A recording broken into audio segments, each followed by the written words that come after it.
escalation clause. Have you ever heard of it? Stay tuned while we'll give you the pros and cons.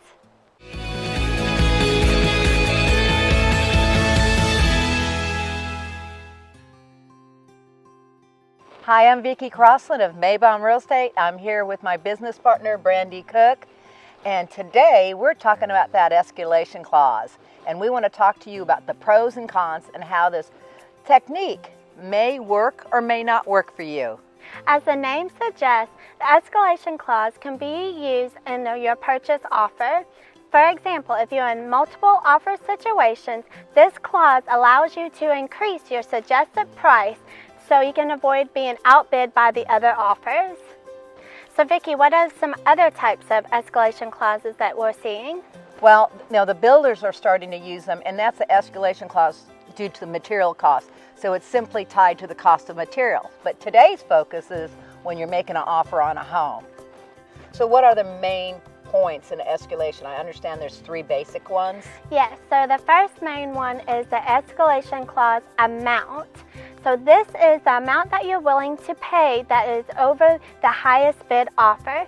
For example, if a seller received an offer of $250,000 and your escalation amount was $500, then that means your offer will be automatically escalated to $250,500. That's a good explanation. Now, the part two is very important. Now, it's very important to have a cap on the purchase price. Now, going back to Brandi's example of a $250,000 home, you may want to consider putting a $260,000 top price that you would pay for the home. And just remember, you still could be outbid on this process. It's not a guarantee, but having a cap amount is very important. Lastly, the seller has to provide proof that they have received a bona fide offer of whatever their amount is. So we're going back to my example earlier of $250,000. Again, the seller has to provide proof that he or she has received a $250,000 offer. So make sure you always get a copy of that. And that needs to be written into the contract. And bear in mind, these are the three main things, and we can variate them some other ways too, but this is kind of gives you the basic and essence of escalation clause. Now let's move on to those pros and cons. So now we're going to go over the cons of an escalation clause. One of them is if a buyer decides to use the escalation clause in their offer, the seller now knows the top dollar that the buyer is willing to pay for that property. So Vikki, what's another con? Well, a seller could be not very honest and create a fictitious contract, and that's a concern. Boo. We don't want that. Yeah, that is boo. So another con is that we want to make sure real estate brokers and real estate agents are not allowed to write these escalation clauses. We are not attorneys. So if you do decide to use an escalation clause, make sure you have an attorney write this up or review this escalation clause. Another con is the seller doesn't have to respond to your offer even if it has an escalation clause. They're in control on how they handle their offers they have received. Now also remember, the highest bid offer doesn't always mean it's going to be the winning bid. Sometimes there's other terms that are more valuable to the seller in other offers besides the purchase price. So now, how about those pros, Vikki? Okay, I'll start.